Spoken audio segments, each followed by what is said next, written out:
बिस्मिल्लाहिर्रहमानिर्रहीम। आज हम पढ़ने लगे एक्सरसाइज 2.4 का क्वेश्चन नंबर 1। क्वेश्चन क्या है, वो कहता है use laws of exponent to simplify. यानी एक्सपोनेंट के जो कवानीन हैं, जो एक्सपोनेंट के लॉज हैं, उसको आप क्या करें, इस्तेमाल करते हुए इस क्वेश्चन को सोल्व करें।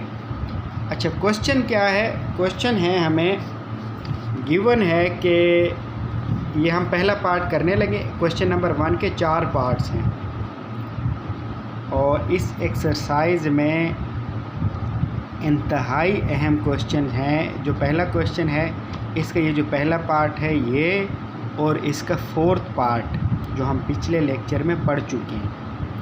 4th पार्ट और ये पहले वाला पार्ट इंतहाई अहम है। वैसे इस एक्सरसाइज में 1-2 पार्ट और भी हैं। क्वेश्चन नंबर 2 का भी 1 या 2 पार्ट ऐसे हैं जो अहम है, लेकिन क्वेश्चन नंबर 1 के ये वाला पार्ट और इसका 4th पार्ट ये इंतहाई अहम है। पेपर के हवाले से ये लॉन्ग क्वेश्चन में आता होता है, इसको बहुत अच्छी तरीके से आप करें, ठीक है। और ये भी मैं आपको बताऊंगा कि लॉज ऑफ एक्सपोनेंट का क्या मतलब वो है कि एक्सपोनेंट के कवानीन कौन से हैं। जब मैं इसको करने लगूंगा तो तब मैं इसमें आपको स्टेप बाय स्टेप बताऊंगा कि ये ला हम इस्तेमाल करने लगे, ठीक है। अच्छा, तो सबसे पहले तो आप ये देखें कि इसमें हमारे पास 3 टर्म्स हैं जो आपस में मल्टीप्लाई हो रही हैं। 2 टर्म्स आपस में मल्टीप्लाई हो रही है और 1 टर्म डिवाइड हो रही है, ठीक है। यानी 243 और 32, इसकी पावर जो भी है उसको हम बाद में वो कर रहे हैं। ये आपस में क्या हो रहे हैं, मल्टीप्लाई हो रहे हैं। और इसमें डिवाइड किस पर हो रही, 196 अंडर रूट, ठीक है। इसकी भी पावर किस में, लेकिन आप गौर करें कि इन तीनों टर्म्स की जो पावर्स हैं वो क्या है, नेगेटिव है, माइनस में है। तो सबसे पहला काम हमने ये करना है कि इनकी पावर्स को चेंज करना है प्लस में, ठीक है। कैसे करेंगे? तो पहला ला यहाँ पर इस्तेमाल हो गया। पहला ला यहाँ पर क्या हो गया, उसे कहना लॉज ऑफ एक्सपोनेंट। तो पहला का लॉज का मतलब कवानीन। तो हम इसमें से पहला कानून ये देख रहे हैं कि हमारे पास, फ़र्ज़ करो अगर हमारे पास है a की पावर -b और डिवाइड बाई c की पावर -d, ठीक हो गया। एक हमने फ़र्ज़ी रकम ली है।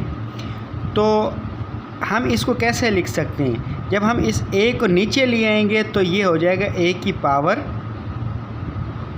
b हो जाएगा। क्या हो जाएगा, ऊपर क्या था -b, जब हम उसको नीचे ले आएंगे तो ये क्या हो जाएगा, प्लस का b हो जाएगा। इसी तरीके से इस d को हम ऊपर लेके जाएंगे तो ये हो जाएगा c की पावर d, ठीक है। ये रफ़ में मैं आप लोगों को समझाने लगा हूँ, ये रफ़ का काम है, ठीक है।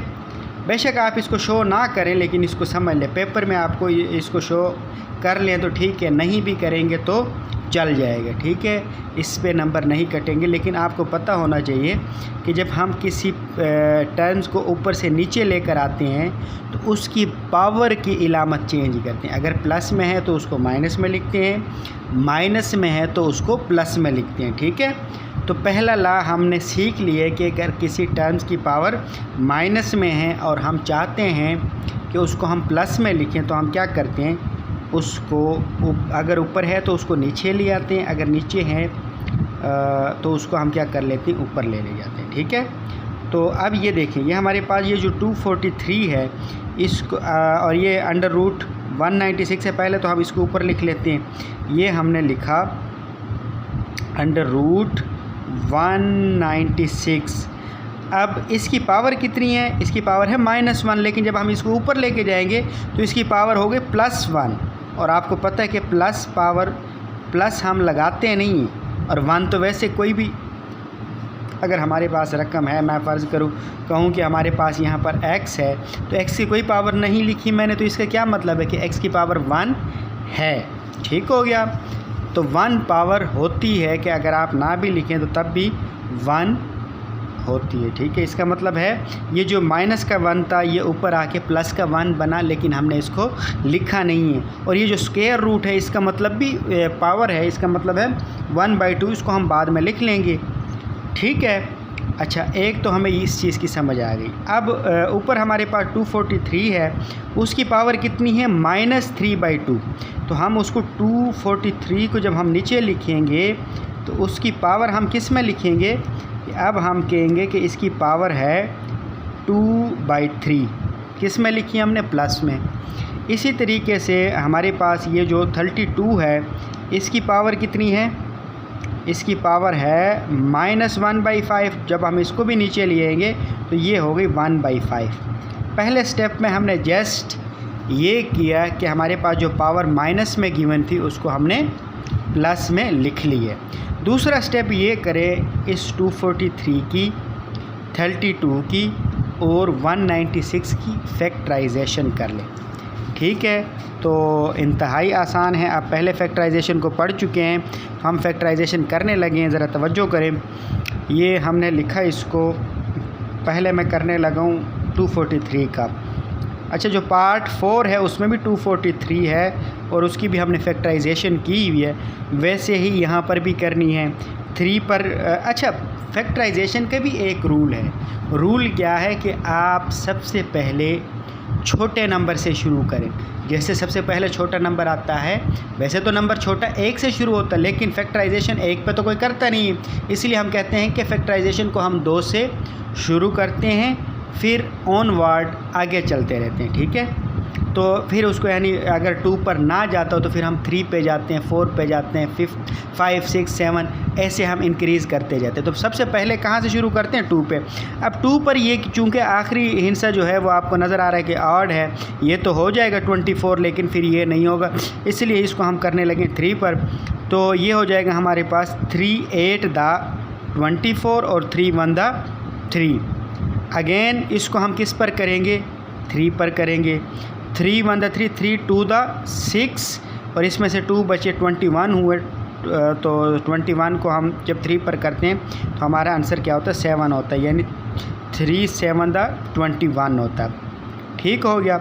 अब हम फिर इसको 3 पर करते हैं तो ये हो जाएगा हमारे पास 3 9 दा 27 होता है। फिर इसको हम 3 पर करेंगे फैक्टर, तो ये हो जाएगा हमारे पास 3 3 दा 9 और फिर जब हम इसको 3 पर करेंगे तो ये हमारे पास 1 हुआ। ठीक हो गया। अच्छा, तो इसका मतलब ये हुआ कि ये फैक्टराइजेशन हमारे पास हो गई है। 3 कितनी दफ़ा रिपीट हो रहा है, 1 2 3 4 5। इसका मतलब ये हुआ कि जो 243 है इसको हम लिख सकते हैं कि क्या लिख सकते हैं, ये तो रफ़ में हम काम कर रहे हैं, तो इसको हम लिख सकते हैं 3 की पावर 5। ठीक है, हम क्या लिख सकते हैं, 3 की पावर 5 लिख सकते हैं। अच्छा, अब हम क्या करेंगे, 32 की कर लेते हैं। ठीक है, अब फैक्टराइजेशन करने लगे किसकी, 32 की। तो ये देखें, अब ये 2 पर हो सकता है। ठीक है, इसको हम 3 पर नहीं करेंगे क्योंकि ये 2 पर हो सकता है। तो ये हो जाएगा 2 1 दा 2, एक यहाँ से बचा 12 हुए, 2 6 दा 12। फिर इसको 2 पर करेंगे तो ये हो जाएगा 8 और फिर जब इसको हम 2 पर फैक्टर करेंगे तो ये हो जाएगा 4 और फिर 2 पर करेंगे 2 और फिर 2 पर करेंगे तो 1। अच्छा, अब यहाँ पर देखिए 2 कितने टाइम्स रिपीट हो रहा है, 1 2 3 4 5। इसका मतलब ये हुआ कि 32 को भी हम लिख सकते हैं 2 की पावर 5। ठीक हो गया। अब आखिरी हमारे पास 196 बचा, इसकी भी हम फैक्टराइजेशन करने लगे हैं। 196 ही करने लगे फैक्टराइजेशन, 196। तो देखें 2 पर ये हो सकता है, ये 9 2 दा 18, 1 इसमें से बचा 16 हुआ, तो 2 8 दा 16। ठीक हो गया। फिर हम इसको 2 पर करेंगे तो 2 4 दा 8, 1 इसमें से बचा, जब उसके साथ मिलाएंगे 18 हो जाएगा, तो 2 9 दा 18 होता। अब देखें मज़ीद ये 2 पर नहीं हो सकता, 3 पे भी नहीं हो सकता क्योंकि 49 जो है वो 3 पे नहीं जाता, 4 भी 49 पर पूरा नहीं जाता। इस तरीके से 5 6 7 पर जब हम आते हैं तो 7 इस पर पूरा जाता है, 7 7 दा 49 होता। और अब 7 को अगेन 7 पर फैक्टर करेंगे तो ये 1 हुआ। अब ये भी हमारे पास क्या बचा, 1। यहाँ पर हमारे पास 2 आंसर आए, 2 की पावर 2 मल्टीप्लाइड बाई 7 की पावर 2, यानी 196 की जो फैक्टराइजेशन है वो हुआ 2 की पावर 2 मल्टीप्लाइड बाई 7 की पावर 2। क्योंकि ये डिफरेंट टर्म्स हैं तो उनको हमने अलग अलग मल्टीपल की शक्ल में हमने उनको लिख लिया। तो तीनों जो फैक्टराइजेशन है तीनों टर्म्स की वो हमने कर ली हैं। अब हम इसको आसानी से सोल्व कर सकते हैं। तो अच्छा, स्क्वायर रूट की सब बच्चों को पता है कि स्क्वायर रूट की कीमत कितनी होती है? स्क्वायर रूट की कीमत होती है 1/2। तो एक तो हम इसकी जगह पर इसके फैक्टर लिखेंगे, ये 2 मल्टीप्लाइड बाई 7, ये वाले फैक्टर, ठीक है। ये 2 की पावर 2 और मल्टीप्लाइड बाई 7 की पावर 2, 196 की जगह पर हम ये लिखेंगे। और जो हमारे पास स्क्वायर रूट है उसकी भी हम वैल्यू लिखेंगे। स्क्वायर रूट की वैल्यू आपको पता है 1/2 होती है, हाफ़ होती है, ठीक है। तो इसको हम लिखेंगे 2 की पावर 2 मल्टीप्लाइड बाई 7 की पावर 2 और होल पावर कितनी है? अब मैं स्क्वायर रूट नहीं लिखने लगा बल्कि उसकी वैल्यू लिखने लगा। उसकी वैल्यू होती है 1/2। स्क्वायर रूट की वैल्यू कितनी होती है? 1/2 होती है। अच्छा, इसी तरीके से ये जो 243 है इसकी फैक्टराइजेशन कितनी है? 3 की पावर 5। तो मैं इसकी जगह पर लिखने लगा हूँ 3 की पावर 5 और होल पावर कितनी है? होल पावर है 2/3, तो ये 2/3, ठीक हो गया। मल्टीप्लाइड बाई 32 की क्या आया था? 32 का आया था 2 की पावर 5, तो इसकी जगह पर 32 की जगह पर हमने लिखा 2 की पावर 5 और होल पावर कितनी है? 1/5, ठीक हो गया। अच्छा, इसी तरीके से अब ये हमारे पास सिंपल फॉर्म में हो चुका है। इसको जहाँ जो पावर कटती है उनको काट दें। बल्कि ये देखें, अब यहाँ पर ना एक आपको रूल पता होना चाहिए कि अगर आपके पास होल पावर हो और ब्रैकेट के अंदर दो चीज़ें मल्टीप्लाई हो रहे, दो नंबर्स आपस में मल्टीप्लाई हो रहे हैं और उनकी कोई एक सिंगल पावर है, जैसे 1/2 है, कुछ भी पावर हो सकती थी, तो आप उस पावर को उन दोनों नंबर्स के साथ जो आपस में मल्टीप्लाई हो रहे उनके साथ अलग अलग लिखेंगे। ये भी लॉ है, ये भी एक्सपोनेंट का लॉ है। यानी अगर होल पावर हो तो वो अंदर वाले जितने भी नंबर आपस में मल्टीप्लाई हो रहे हैं उन सब के साथ आप अलग अलग लिख सकते हैं। तो 2 की पावर 2 के साथ हम लिखेंगे 1/2 अलग, और 7 की पावर 2 के साथ लिखेंगे 1/2 अलग। और नीचे देखिए हमारे पास ये एक और रूल है कि अगर आपके पास किसी नंबर की कोई पावर हो और ऊपर एक और पावर आ जाए तो वो दोनों पावर्स आपस में क्या होते हैं? मल्टीप्लाई होते हैं। ये भी एक्सपोनेंट का लॉ है। यानी अगर आपके पास किसी नंबर का कोई पावर है और होल पावर भी है तो वो होल पावर उस पावर के साथ जो अंदर वाली पावर है उसके साथ क्या हो जाती है?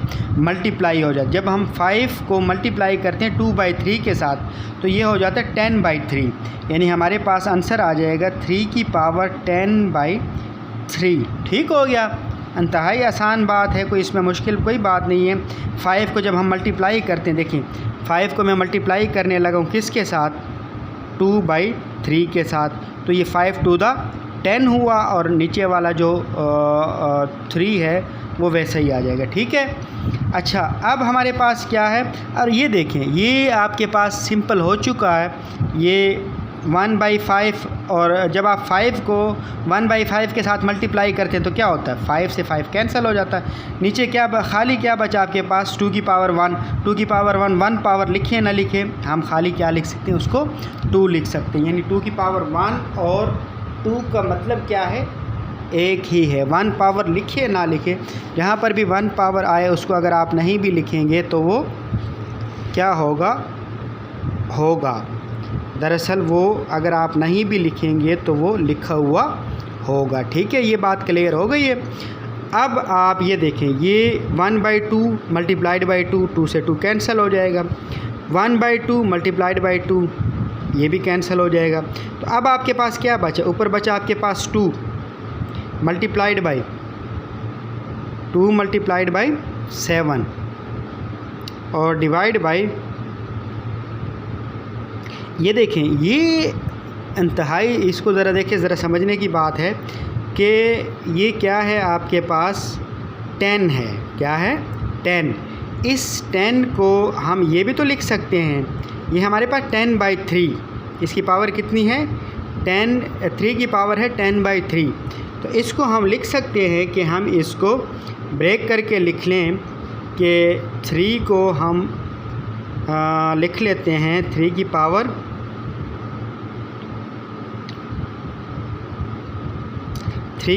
9, ठीक है, 9/3 और मल्टीप्लाइड 3 की पावर 1/3। देखें ये हमारे पास 3 है और ये भी हमारे पास 3 है। इस 10 को मैंने क्या किया, ब्रेक करके लिखा। 10 को मैंने ब्रेक किया 9 और +1। देखिए जब हम इन बेस सेम हो तो पावर क्या हो जाती है, ऐड हो जाती है। 9/3 + 1/3 इसका मतलब होता है 10/3। आप करके देख सकते हैं इसको, ये छोटी क्लास में भी आपने पढ़ा हुआ है कि आप फ्रैक्शन को कैसे ऐड करते हैं, ठीक है। अगर किसी को समझना है तो आप इसको पूछ सकते हैं। यानी 9/3 + 1/3 का जवाब होता है 10/3। इसी तरीके से यानी 1 और 9 ऐड हो जाएगा और जो उसके बट्टे में है ये क्या हो जाता है, कॉमन लिया जाता है। अच्छा ये जो 2 है, ये वाला 2, इसको हम वैसे ही लिख लेते हैं, ये हमने 2 वैसे ही लिखा, ठीक है। अब ज़रा आप गौर करें, ये जो 2 है ये इस 2 से कैंसिल हो सकता है, ऊपर और नीचे अगर कॉमन टर्म आ जाए तो वापस में कैंसिल हो सकती है, ठीक हो गया। अच्छा ये 3 1 द 3 और 3 9 द 3 1 द 3 और 3 3 द 9 होता, ठीक है। तो ये हमारे पास 3 की पावर 3 का मतलब कितना होता, 3 की पावर 3 का मतलब ये ऊपर वाला 7 वैसे लिखें, ऊपर वाला जो 7 है इसको हमने वैसे ही लिखा। ये जो 3 की पावर 3 है, 3 की पावर 3 का मतलब होता है 27 और ये 2 से कैंसिल हो चुका है और ये हमारे पास बचा हुआ 3 की पावर 1/3। 3 की पावर 1/3 जब आप इसको रूट फॉर्म में लिखते हैं, ये क्या है, एक्सपोनेंट फॉर्म में, तो आप आंसर अगर ऐसे भी लिख लेंगे तो भी ठीक है। लेकिन अगर आप इसको बुक में आप देखेंगे तो बुक में आपको नज़र आएगा, जो बुक में आपके आंसर गिवन है वहाँ पर आप इसको एक्सपोनेंट फॉर्म में लिखा हो, इसको रूट फॉर्म में लिखा हुआ है। यानी इसको हम क्या लिख सकते हैं, अगर इसको हम ये लिखें 3 हमारे पास ये आ गया और ये हमने रूट फॉर्म में लिखा, तो 1/3 जो होता है ये जब हम इंडेक्स में लिखते हैं तो 1/3 नहीं लिखते बल्कि इंडेक्स में इसको खाली 3 लिखते हैं। तो ये भी आंसर इसका ठीक है।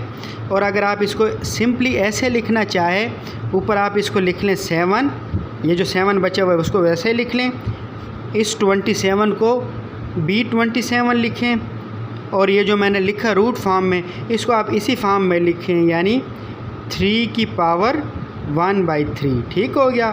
तो ये भी आपका आंसर ठीक है। उम्मीद है कि आप लोगों को समझ आई होगी। किसी भी स्टेप की समझ ना आए तो आप इसको कन्फर्म कर सकते हैं।